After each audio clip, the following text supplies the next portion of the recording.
C'est précisément la Mineralogical Society of America qui vous décerne donc cette médaille d'Anna pour vos travaux. Professeur, on va vous laisser quand même présenter le sujet, chercheur à l'université de Lille 1. Alors quels sont ces travaux ? C'est des travaux qui portent sur l'intérieur de la Terre. Alors il faut savoir, on vient d'avoir une expérience passionnante, on vient d'avoir un robot européen qui vient d'aller se poser sur une comète à, je sais pas, 500 millions de kilomètres d'ici. Enfin, bon, on ne s'imagine pas très bien ce que ça veut dire. Il faut se rendre compte que nous, à l'opposé, on n'a rien pu envoyer à plus de 10 kilomètres en profondeur à l'intérieur de la Terre sur les quelques 6500 qui nous séparent du centre.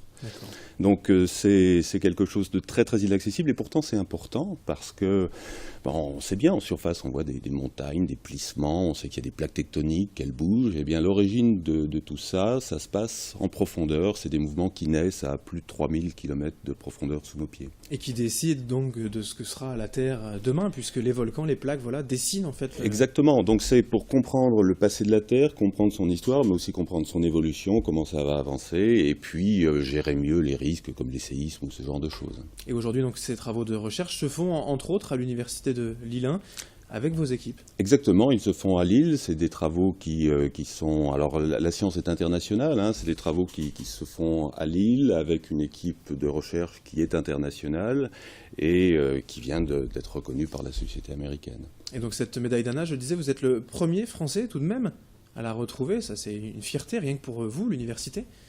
Pour l'université, pour la communauté française, pour l'équipe qui travaille autour de moi, parce qu'encore une fois, c'est toujours un petit peu le biais d'avoir des personnes qui sont mises en avant, mais la science ne se fait qu'avec des équipes, et la science est quelque chose de collectif, individuelle, elle n'existe pas, elle ne peut que mourir, donc c'est effectivement une satisfaction. Et puis, bon, la médaille d'Anna, c'est une médaille qui est donnée en milieu de carrière, donc ça veut dire que c'est un message très agréable à recevoir, très positif, que la société américaine envoie sur cette thématique, qu'elle reconnaît l'originalité de cette recherche et que c'est quelque chose qui est encouragé. Oui, voilà, c'est un encouragement, c'est pas félicitations, c'est pas une médaille d'honneur à la fin de sa carrière. Il y a plusieurs distinctions par la société. Il y a la médaille Roebling qui distingue effectivement l'ensemble d'une carrière. Là, c'est une médaille qui est de milieu de carrière.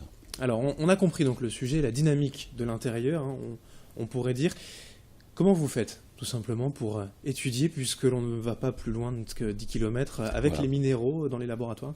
Alors d'abord, comment est-ce qu'on a du mal à faire? Parce qu'on aurait envie déjà de reproduire en laboratoire. Mais il faut se rendre compte que l'intérieur de la Terre, quand je parle de 3000 km, la base du manteau, c'est des pressions fantastiques. On est écrasé à plus d'1 million de fois la pression atmosphérique. C'est des milliers de degrés. Et puis surtout, c'est des vitesses de déformation extrêmement lentes. Tout se joue sur des dizaines, de centaines de millions d'années. Et ça, on ne peut pas le reproduire au laboratoire. Alors nous, on a fait un autre pari. On a fait le pari qu'on avait des concepts théoriques suffisamment robustes pour pouvoir calculer, modéliser ce qui se passe. Alors c'est effectivement le pari basé sur nos concepts, mais c'est aussi parce qu'on dispose aujourd'hui d'ordinateurs et de puissances de calcul suffisantes pour le faire. Je veux dire, à Lille 1, on a un des meilleurs centres de calcul de France et on s'appuie là-dessus pour réaliser toute une masse de calculs en chaîne qui permettent de comprendre, modéliser et puis prédire ce comportement. Alors modéliser, comprendre avec succès, puisque vous êtes forcément récompensé par cette médaille. Il y a des recherches qui ont, peut-être pas abouti, mais en tout cas qui ont donné des résultats. Qui commencent déjà à donner des premiers résultats, qu'on va déjà communiquer à San Francisco, au gros congrès de géophysique qui rassemble 30 000 personnes, quelque chose comme ça, là, chaque année en décembre. Et puis, bien sûr, le projet a été distingué en 2011 par l'Europe et on commence déjà à voir effectivement les premiers résultats et à voir que ça va marcher, qu'on va obtenir les résultats qu'on avait espérés, et même un peu plus. Alors on va imaginer quoi alors pour la suite, comprendre d'où l'on vient, soit, mais pour la suite également de la Terre, l'évolution du manteau, il y a quoi à imaginer? C'est toute la dynamique de la planète, c'est effectivement savoir comment ces mouvements qui démarrent à 3000 km sous nos pieds, montent en quelques centaines de millions d'années, vont entraîner les plaques en surface, vont les amener à se rentrer dedans, collisionner, frotter, donner des séismes. Et donc c'est toute la machine Terre qu'il faut comprendre et modéliser globalement si on veut savoir ce qui se passe. On ne peut pas juste s'en sortir localement en regardant un point particulier, il faut avoir une vision globale aujourd'hui. Oui, c'est des travaux aussi à à très long terme. On parle forcément de plus que d'une vie humaine dans ce Bien cas. sûr, et ça c'est extrêmement important en science, c'est de travailler avec des échelles de temps différentes. C'est-à-dire qu'on a bien sûr besoin d'avoir des résultats sur quelques années pour convaincre de la validité de ce qu'on fait, mais il ne faut pas hésiter à engager des chantiers à long terme que d'autres reprendront, continueront, si on veut aborder les problèmes à leur niveau de complexité. Voilà, c'est aussi le principe de la science. C'est pas frustrant, par exemple, de se dire que de toute façon, vos travaux, vous n'en verrez peut-être pas les résultats On ne définitifs. peut pas être frustré, on a la chance de participer à une aventure intellectuelle et humaine, parce qu'encore une fois, c'est des équipes et c'est du travail absolument exceptionnel, donc non, on ne peut pas être frustré. Là.